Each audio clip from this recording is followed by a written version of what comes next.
And, oh, got one right now. Oh, there we go, right when it hit the bottom. That's funny. Woo! Oh, there we go, there we go. Crap. Gotta get him out of there, gotta get him out of there, gotta get him out. This is definitely the biggest fish I've caught today. Hey y'all, welcome back to Southern Fish and Forage.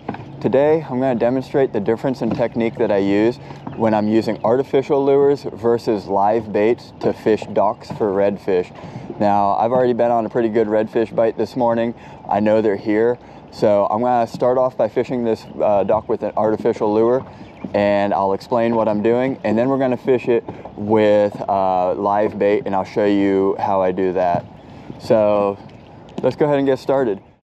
So yesterday I went to go make a video for this week, and when I was on the bridge, my leaf spring snapped and my tire melted my fender, so I had to come back home and I didn't get to go fishing. So the video you're gonna watch is actually filmed on the same day my Procure video was filmed. I had such a good day of fishing that day, I had a lot of footage left over, so let's go watch that.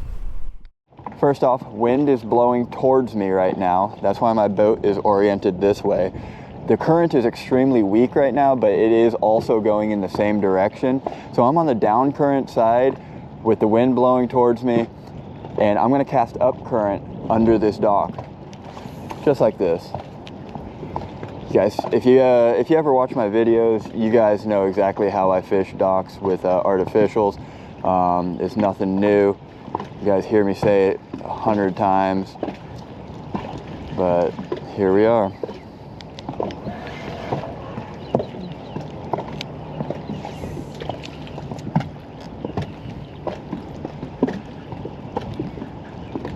Then I'm just gonna work each piling. I'm gonna work between each one of them. Oh, look at that, there's something hitting those baits out there.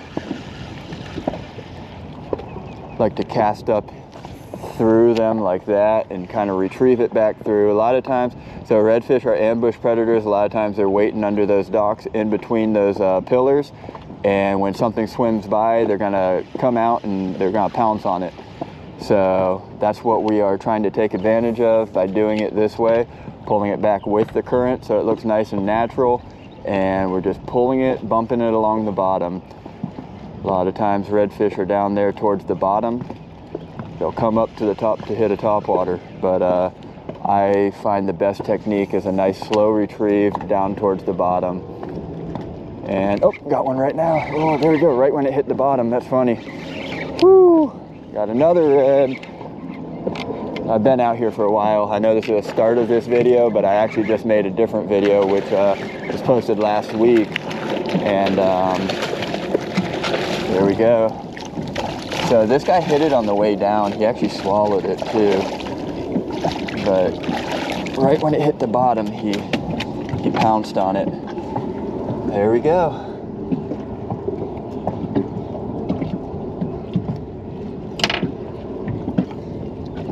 All right. Nice little redfish on artificial under a dock. He is 22 inches. There we go, we got one. All right, so let's go ahead and do that again. I like to fan it out. I'll start over here as far as I can cast, roughly over there, then I'll hit that one, then I'll hit that one, that one, that one. And I'll just keep on going in a line until I find the fish. And that is how I work them with artificial lures.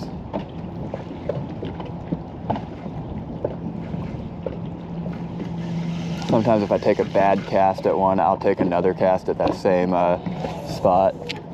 See, that's a good cast right there. Got it all the way through, gonna let it sink down, pull it right underneath this dock,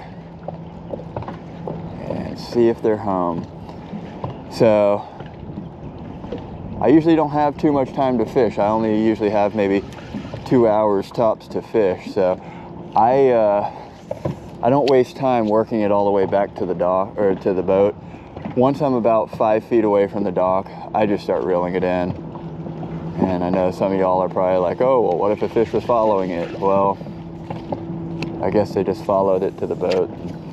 They're not gonna get it.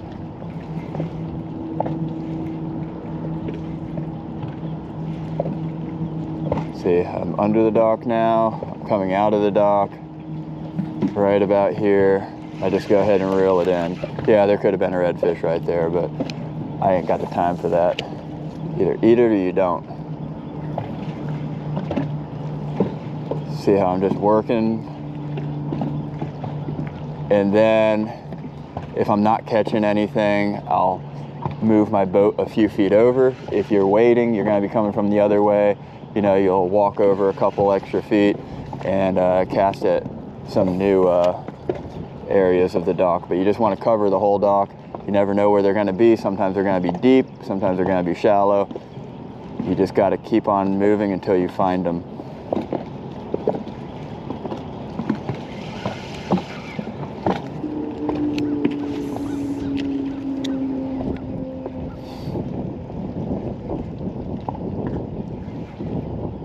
Oh, there we go, there we go.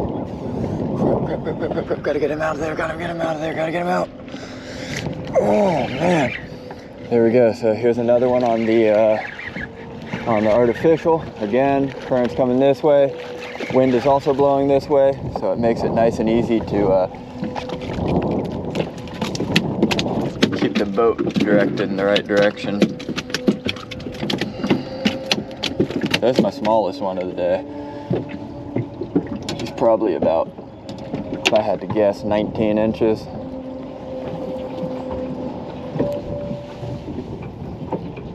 Yeah, about 18 and a half.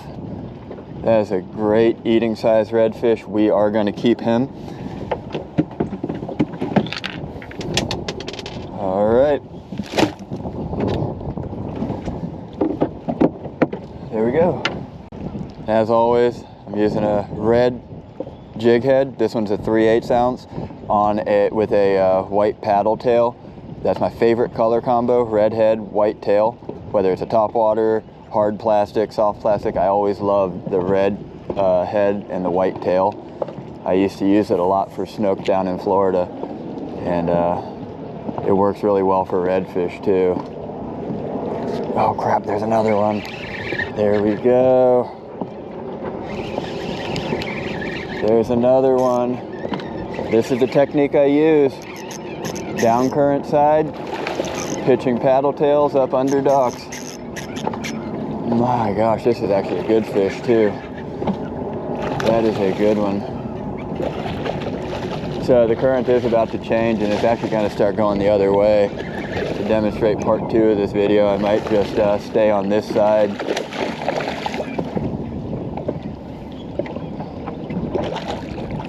Whew, that might be overslot. This is definitely the biggest fish I've caught today.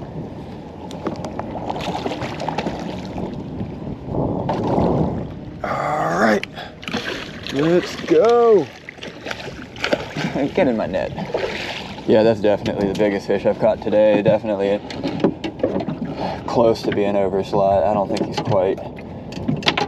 I am gonna guess he is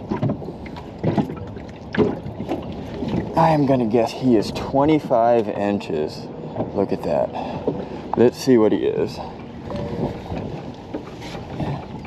He is 26 on the dot. So our slot in Virginia is 18 to 26 inches. He would be just at keeper. All right, got a couple pictures of him. We are gonna send him back. He's ready to go.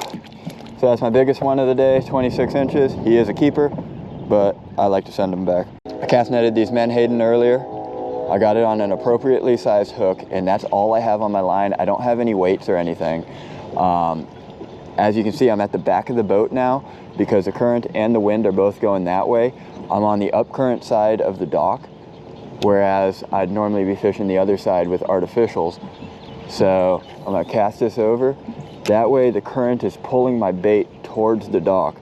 Now, the key to this is do not let your bait go all the way under the dock. Otherwise, you're just gonna get hung up on pilings. And you don't wanna just leave your pole alone. If you leave your pole alone, you're gonna end up having to jump in the water and grab it, like I've done several times here. Also, if that fish can run, it's going to get you up under the dock. You want to put pressure on it as soon as you possibly can. Sometimes I'll stun my bait a little bit, just so they can't swim quite as strong.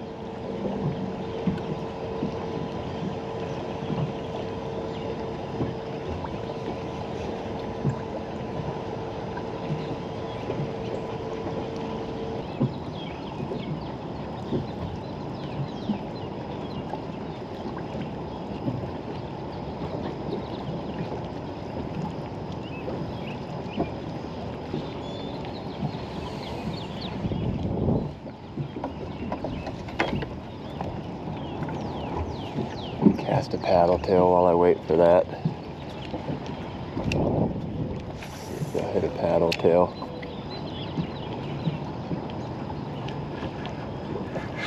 Oh, I got a fish. Crap. That's crazy. So I've been fishing this live bait for a while, not a bite, and then I casted this paddle tail and I caught a red right off the bat. Nice little redfish too. About an 18-inch fish.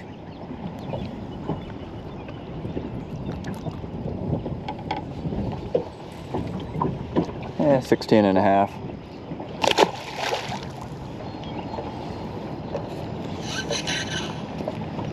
All right, we moved down a little bit. I think the fish are more right over in this area. Oh, come on. The last couple fish I've caught were right over here.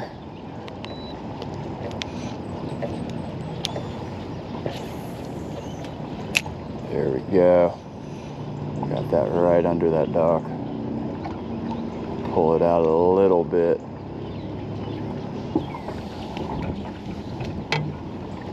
Alright, got a bait down there. Cast a paddle tail again.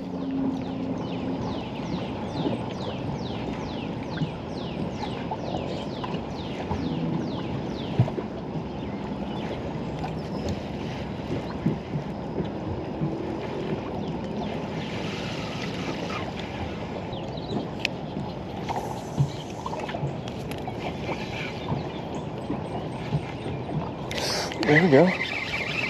I can't get a fish on these menhaden. I'm gonna be honest with you. Only thing I can catch them on is these paddle tails. They're still biting. Look at that. They're definitely still biting. I just can't get them on these menhaden. I gotta get them around this pole.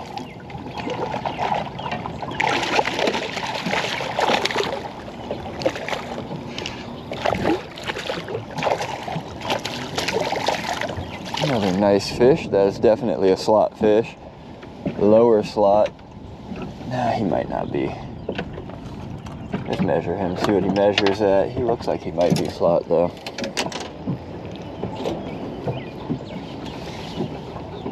Oh wow, he's actually 19 inches. He's an inch over the slot, so nice fish. Woo!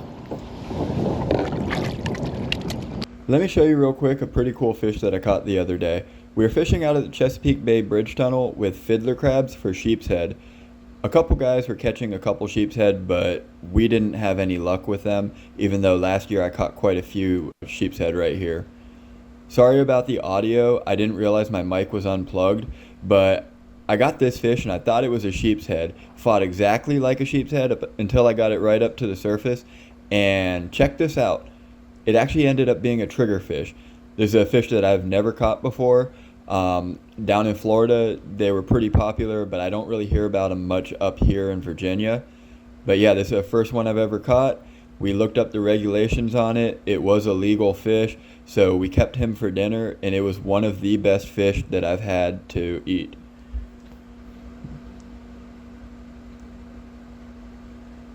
Now the reason they call them triggerfish is if you try to push down on their front dorsal spine, it will not go down until you press the second dorsal spine, then it will go down.